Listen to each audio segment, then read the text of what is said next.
We're getting new reaction to the Supreme Court's blockbuster ruling on presidential immunity. In a monumental decision for presidential powers, the court ruled that former President Trump is immune from prosecution over official acts. They specified he does not have immunity for unofficial acts.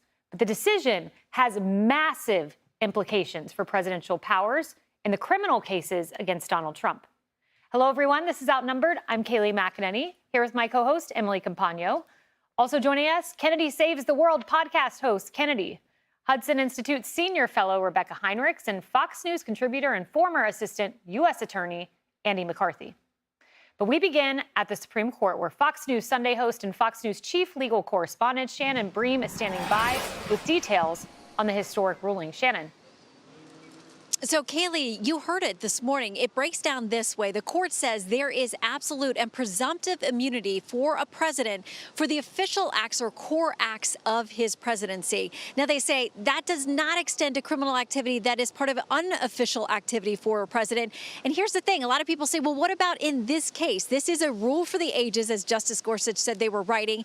And Justice Roberts, the Chief Justice, writing in his opinion today, say this doesn't matter who's in the Oval Office, what their politics or policies are. This is the blanket finding that we're making. But they do talk a little bit about the various things that are charged in the indictment against President Trump, but say we can't make a finding on those about whether those fit into this official act or unofficial act because this case was expedited. We didn't have full fact finding, full briefing, all of those things. So those of you who are pushing for us to get this done quickly, here's your decision. But what it means, because we don't have that full record, is that it goes back to the lower court. And that means a delay. So if you're a supporter of President Trump, it's a win in that respect. But you have to remember that ultimately the court will probably get to a trial on these specific facts. So the long-term decision is still yet to be seen. The dissent very upset, saying that it empowers people to essentially take office and do whatever they want. The majority responding to that, repeatedly saying the doom and gloom that the dissent lays out for you today is not accurate. We're not saying that people can come in and commit criminal acts willy-nilly, but we are saying this is now our baseline. We send this back to the lower courts. So, Kayleigh, just, it's a hurry up and wait situation now to see how this trial actually plays out. Shannon, thank you.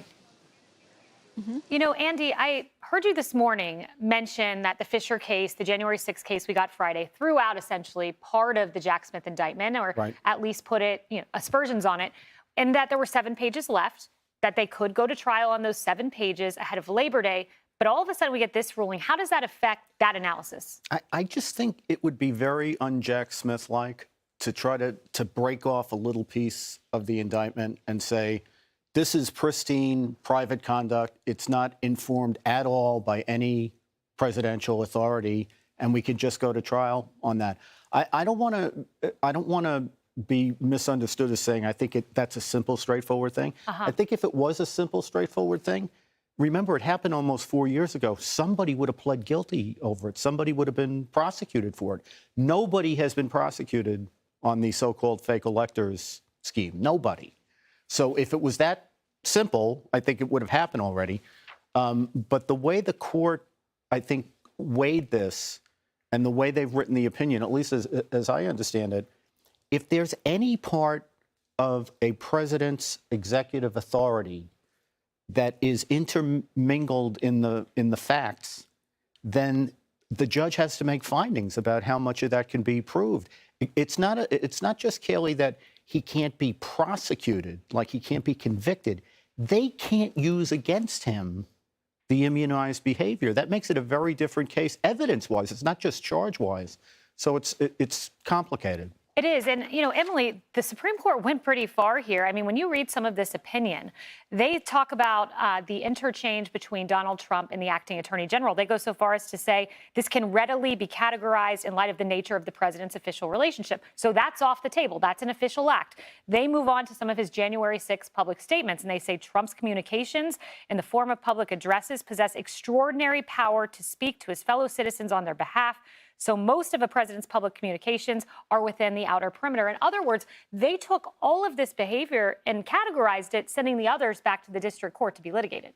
In contrast that, if we can, not to muddy the waters, but with the gag order that we're hearing. Right here, the Supreme Court, in its very austere and its very elevated position, is saying this is what an executive power looks like. This is what official conduct looks like, and this is the powers that we vest in the president. And I think much has been made, rightly so, about our constitutional articles and that, well, the whole point is to have limited power. And this is true. But the powers that we do vest in the president, we vest wholeheartedly. And that we have also subscribed many ways and many remedies for behavior unbecoming, for illegal behavior. This does not excuse criminal behavior. This does not say, therefore, that a president's reign is unfettered. It is very specific by saying, with these constitutional official acts, with the official acts by the vested constitutional authority for the president, he or she shall remain unfettered and unanviled to do the job that we believe and vest in that person to do so. And all the rest is essentially noise, but exist so that the people do have their voice. And I think what we're seeing here, to my point, is that there's sort of a slap on the wrist occurring. And every time that we go to the Supreme Court, we are reminded of the austerity of that particular bench and that particular swath of justices. And I think nowadays, and especially with these cases against Trump, it's a stark contrast with what the lower courts are doing and how they are treating him. There is a contrast. And, you know, Kennedy, the Sotomayor dissent, I think, can be described as apoplectic, hyperbolic. I mean, she goes so far as to say when he uses his official powers in any way under the majority's reasoning, he now will be insulated from criminal prosecution, orders the Navy SEALs Team 6 to assassinate a political rival, immune, organizes a military coup to hold on to power, immune, takes a bribe in the form of a pardon, immune, immune, immune. This is literally how she wrote. Only problem with that is we have checks and balances in the form of Congress's check on the executive, all throughout the Constitution. Yes, and anyone who serves in the military also takes an oath to defend and uphold the Constitution. So they would be breaking the law in these acts. But she was also equally hysterical in the Grant Pass dissent when she said that people have the right to sleep. So, and I understand that, you know, these are still human beings and they're still political people. But, you know, Andy, this has to give anyone who's running for president a sigh of relief, because this doesn't just cover President Trump. You know, this is not just a political ruling. This is a very important constitutional question that has to be answered for many presidencies to come. So if I were Gavin Newsom or Kamala Harris or Joe Biden, I think I would be very relieved by this. Yeah, I would say anybody who run for president and anyone who's been president. Because I think the most important thing that may be in the opinion is where they say a court is not going to look at the president's motive. Right. Because this whole idea of politicized prosecution, I mean, we've been looking at this now for, I want to say, like 15 years. I mean, going back to the Obama administration's running of the Justice Department. And the thing it's built on, the foundation of it, is this idea that the president, who's the chief executive, can take actions that are undoubtedly within the ambit of executive authority, and then afterwards, some inferior executive officer, a prosecutor, can come in and second guess what the chief executive said or did on the grounds that, well, it may look like it's okay, but I think he had a dirty mind. You know, I think he had corrupt motives. And if they can't do that, then about maybe 8/10 of lawfare is gone. Wow, 8/10 of lawfare is gone. That's quite something. You know, Rebecca, we've heard about the SEAL Team 6 hypothetical going all the way back to the appellate court. It's something that was brought up there. But there's a hypothetical I don't think that was focused on enough, and that was proposed by Justice Gorsuch. And he said, let's say a president sits outside an official government proceeding in Congress and has a peaceful civil rights protest, but it obstructs an official proceeding, prosecutable. That's the other end of this. If there's not some modicum of immunity for a president, which now we know there is, can you prosecute someone for a peaceful civil rights protest that happens to infringe upon some statute somewhere in the onerous statutes that exist? And it's a good example.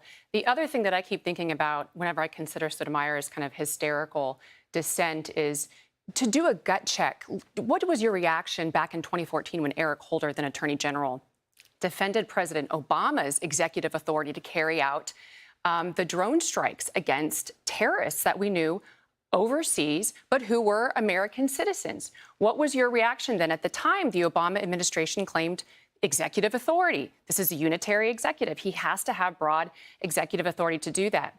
Now, there were plenty of people who thought that that was too broad, and then there were those who were very defensive of President Obama at the time. So it's a good gut check, I think, today to see how your reaction is. The other thing I want to say is a great point that Emily made. This really is a defense of the different branches of government. Congress has already litigated through the impeachment trials, January 6th, President Trump's involvement in that. It tossed it over to the Senate. The Senate evaluated it and acquitted him of those particular accusations. So we've already handled this through the proper channels, the political channels, that's Congress. Yeah, that's exactly right.